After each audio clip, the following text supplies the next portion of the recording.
Welcome all बच्चों।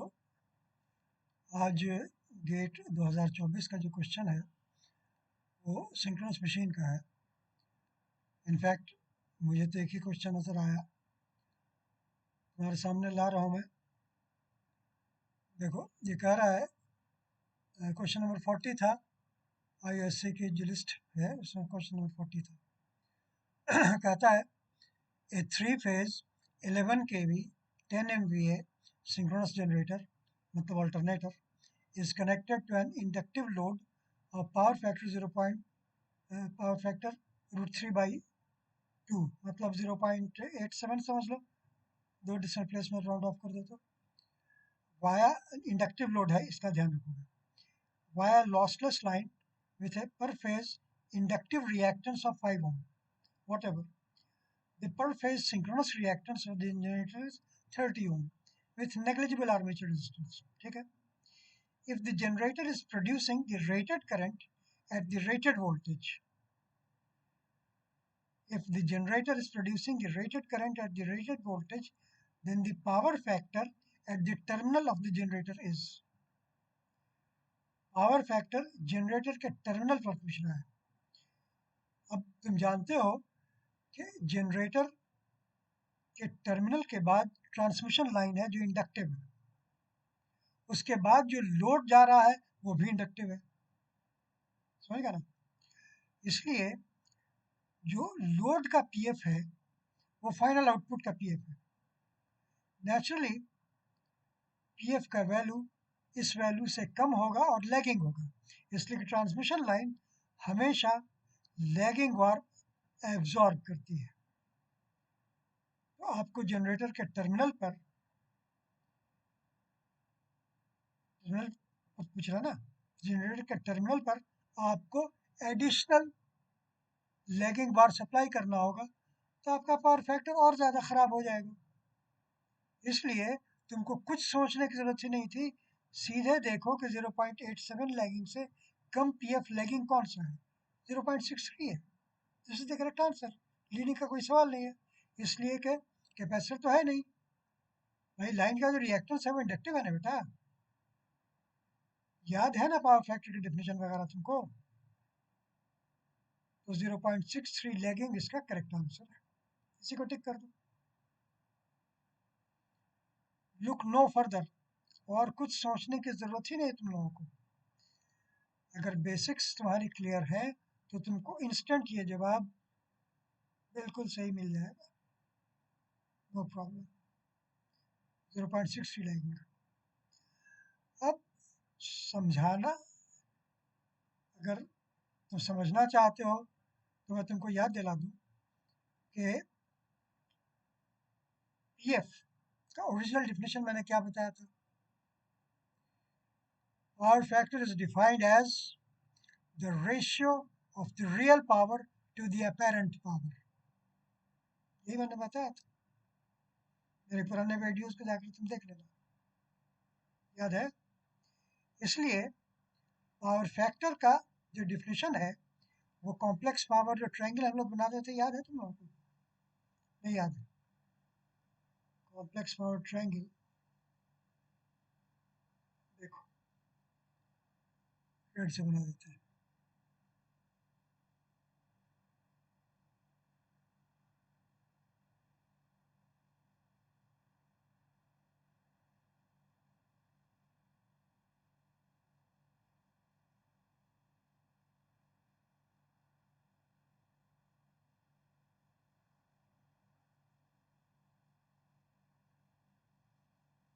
ये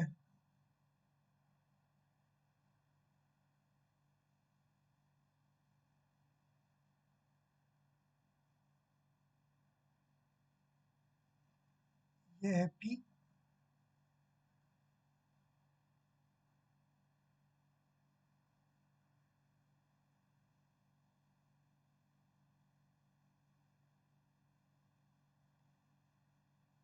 ये है जे क्यू।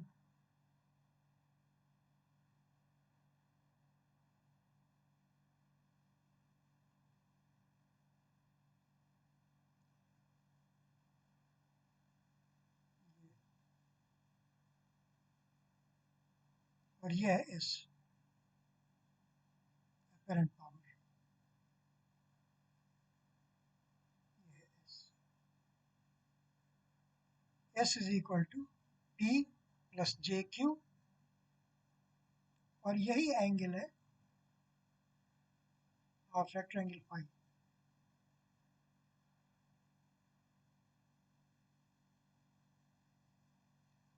तो ऑब्वियसली टर्मिनल पे जो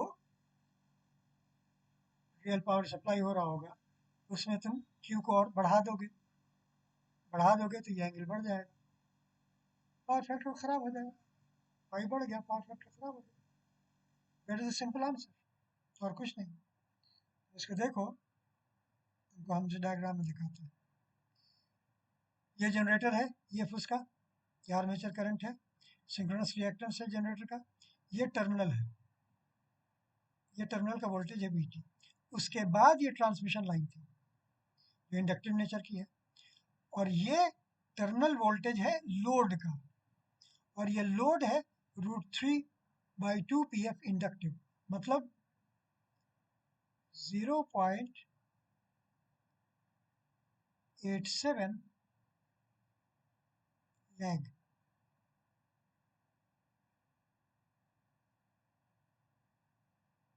अब नेचुरली यहाँ जो पावर अब्जॉर्ब हो रहा है वो तो इंडक्टिव ही वायर है ना बेटा,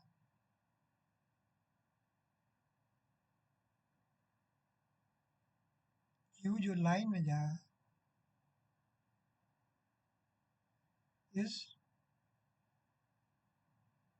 इंडक्टिव, मतलब lagging bar.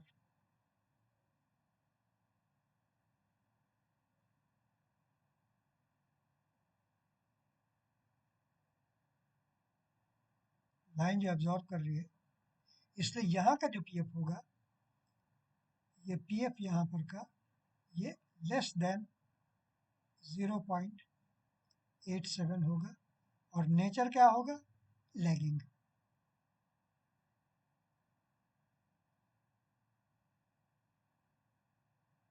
That is the answer, और कुछ नहीं सोचना तुमको, ये सब याद है ना। S is equal to P plus JQ is equal to VI conjugate, where Q is positive for lagging bars। Complex power का ट्रायंगल तो मैंने बना भी दिया, याद है ना। अगर इतना तुमको याद है तो ये तुमको बहुत आसानी से बन जाएगा। 1 सेकंड का ये क्वेश्चन था, ठीक है। तो बस इतना ही था, मैं चेक कर लूँ कि ये रिकॉर्ड हो रहा था कि नहीं। रिकॉर्ड तो हो रहा है, बहुत छोटा सा वीडियो बना है, उससे ज़्यादा की ज़रूरत भी नहीं है, इतने में आंसर आ गया। ये क्वेश्चन था और ये अप्रोच था, और कुछ सोचने की ज़रूरत नहीं थी। न तुमको सिंक्रोनस रिएक्टेंस का काम है, न वैल्यूज किसी का काम नहीं है, कोई कैलकुलेशन करने की ज़रूरत नहीं है।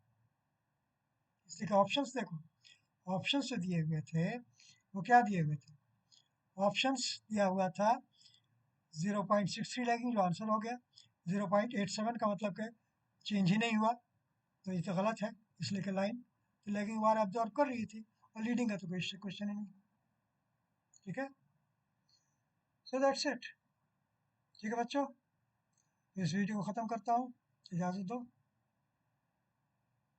इसको यहीं पर हम लोग ख़त्म करते हैं। Have a nice day. Question बहुत आसान था, लेकिन बहकोगे तो फरमासोगे, इधर उधर भटकने की जरूरत ही नहीं।